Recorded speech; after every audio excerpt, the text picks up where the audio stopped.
What's going on, guys? It's Cimoooooooo. So today I'm bringing to you my top 5 underrated rogue decks for the September 2018 format. Now, I know I just released my top 5 meta decks and top 5 competitive budget decks of this format, but there was still a handful of decks that I really wanted to discuss that don't necessarily fall into either of those categories, but still have a very realistic shot at making an appearance, not only in this format, but especially at the 200th YCS coming up this weekend. So this should be the last top 5 list you guys get from me, at least for the time being, but I wanted to get this list out to you as quickly as I could. But before we do, I want to give a huge shout out to my newest YouTube channel members as always. So big shout outs today to Brandon and Shadows Fall. You guys are the reason that this channel is growing strong. If you guys want to help support me in the channel through a YouTube channel membership, hit the join button down below or check out the links in the description. But without further ado, let's go ahead and get right into it. Starting off with number 5, I went ahead and gave it to Spiral. Now, I might be a little bit biased here because I do love Spiral a lot,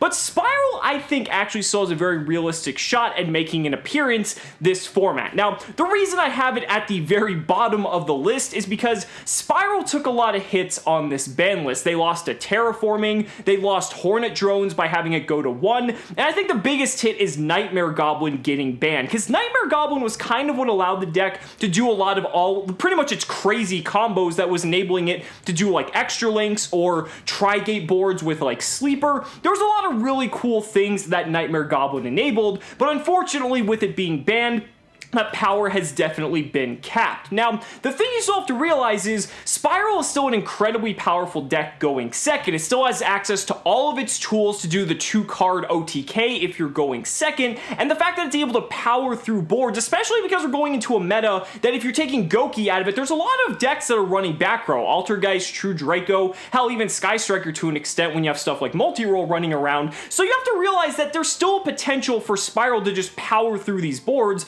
and be able to OTK, and that's still a very realistic option. Even with all the hits that it did take on the ban list, there's still the potential for you to end on tri-gate boards with your Sleeper, which is still a very powerful board and poses a threat to a lot of different decks. It's just not as consistent, and sometimes you have to use multiple cards, or you have to run more cards that might be less consistent in the form of bricks in order to achieve the same boards. But I don't think the deck is, dead by any stretch of the imagination. I just think it's gonna have some trouble maybe making it to the top tables, but I wouldn't be surprised if it did, and that's why I included it on this list.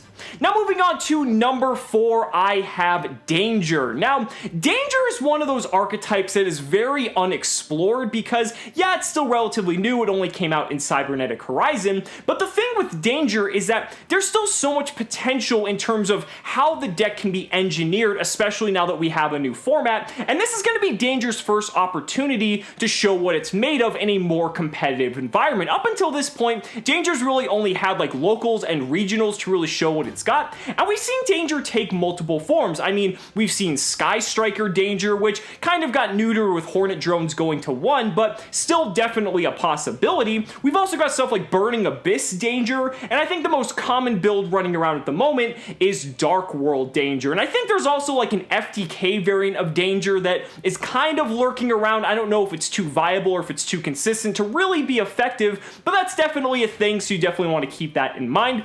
I still think that there's a lot of opportunity here to explore what potential Danger has, and I also want to include on this list because Soul Fusion doesn't come out for at least another month, but when it does, there's the potential we could get Danger Double Helix in that set as a TCG exclusive, and it could just completely fucking break the archetype, and then this deck goes from being a rogue contender to one of the best tier 1 decks in the game. Now, that's all speculation, and we don't know, and obviously there's a lot of examples of TCG exclusive archetypes that are contrary to that, but there is the potential for that to happen, and based off of how good and just how generic these cards are to start with, I think that I would place my money on the fact that this is going to be one of the stronger archetypes moving later on to the format. We'll have to see, but that's why I felt comfortable putting it at number 4, just because there's still a lot we don't really know about it, and we have yet to see its true potential.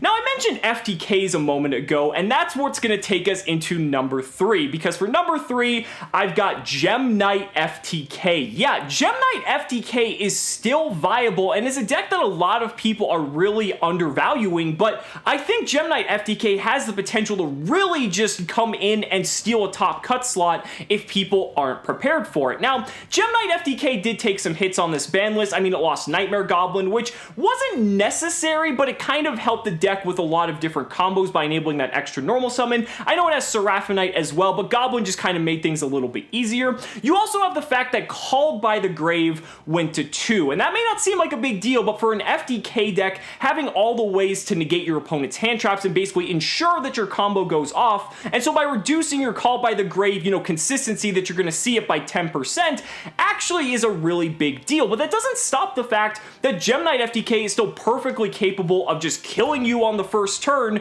is a really big deal. So you have to realize that Master Diamond, even though it's limited, is still very capable of being recycled with a card like Nightmare Unicorn. Even if the deck goes second, it's just a deck of extremely big beaters that can just beat over all of your opponent's monsters. So it kind of just plays the beatdown game if it can't resolve the FTK. But if you happen to win enough die rolls and end up going first more often than not, then that could lead to a Gem Knight player successfully making it to day 2, if not the top 32 cut of a YCS. We saw it happen in the previous format, and I think it's very possible that it could happen in this format as well.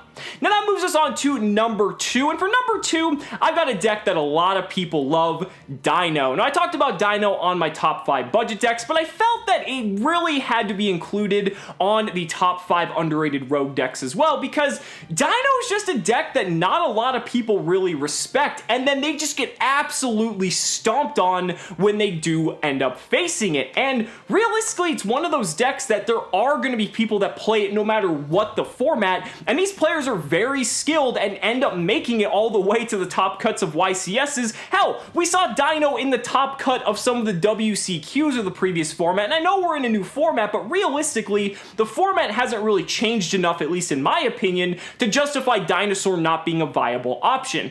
All of your key cards are still at 3, and it's just a deck that is so good, and there's so much potential here that I feel like, yeah, obviously it's not one of the best decks, but I think it has a really good shot of being able to make it to the top tables of one of these events moving forward, and something you really want to keep in mind if you happen to be attending any of these events. Now, before we get to number 1, I did have a couple of honorable mentions, first off being the other pendulum deck, Zephyr. Now, Zephyr hasn't exactly had the best track record from the previous format, but that doesn't take away from the fact that it's still a pendulum-based deck, which means it's able to completely abuse the pendulum mechanic. But in addition to that, very similar to its other counterpart, Pendulum Magician, it's able to pump out boards with multiple negations, and that's really something you can't undermine. I mean, you've got the fact that you can summon stuff like Vortex Dragon, Jackal King, you've got Zephyr Divine Strike, it has one of the best in-archetype search cards in the entire game in Zephyr Providence. There's a lot of really cool things that Zephyr can do, and honestly, it kind of ducks a lot of hand traps at the same time. Heavy Metal Foe's Electromite going to 1 doesn't really affect the deck too much because it only really used a single Electromite anyway. It's a big of a glass cannon because if that board does get broken, then it can have a little bit of difficulty recovering from that, but it's still a very solid option. It's something a lot of people might want to consider if they're looking for something fun, pretty underrated, but still very powerful to play in this upcoming format. And the second deck is Heroes. Now, personally, I don't really think that Hero is good enough to make it to the top tables. However, there are a lot of dedicated hero players, and with the support that they got in this previous ban list in being Stratos returning, Super Poly coming back to 1, there's a lot of really good tools that Heroes have at its disposal. I personally believe that Hero acts better as an engine or as a shell you can kind of fit into other decks, say Goki for instance, to really kind of capitalize on the value that the archetype provides. But there's going to be some crazy ass motherfucking hero players that are going to try to top these events with Heroes, and I wouldn't be surprised if one of them slips through and ends up making it. So I felt obligated to put that on here, but that's going to bring us to our number 1 underrated rogue deck of the September 2018 format. If you haven't already figured it out, I'm going to give it to Cyber Dragon. Yeah, Cyber Dragon. Now, This is a deck that has actually really impressed me, because not only are some of the more respectable competitive players respecting it, such as Blair Hunter and Team Samurai, and actually being able to win regionals or top regionals using this deck, it actually is kind of just the perfect rogue deck to take to any of these events, because it combats the format rather well. I mean, because you're playing Cyber Dragons, you have access to Chimera Tech Mega Fleet Dragon, which inherently outs Extra Links, which is very good if you're going up against Goki. Because you're playing Cyber Dragons, you're going up against a Trickstar deck. Cyber Dragon inherently have large attack monsters, with Trickstar traditionally having trouble getting over large monsters. It just has a lot of really good things going for it, and with all the new support released in Cybernetic Horizon,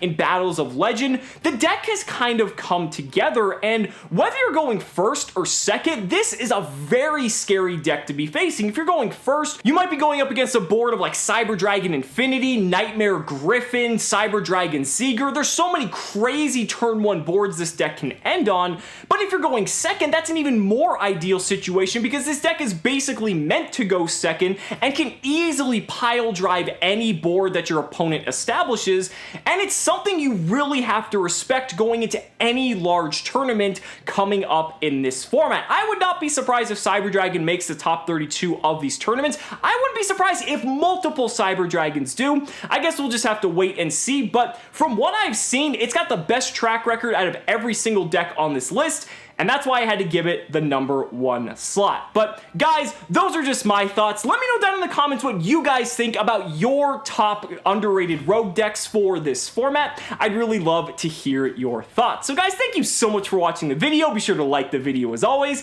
Subscribe to the channel for more amazing Yu-Gi-Oh content. And if you found this video helpful, consider becoming a YouTube channel member, because just by showing your support in any way that you can, you're investing in my ability to continue bringing you amazing Yu-Gi-Oh content. So thanks so much again, and we'll see you next time.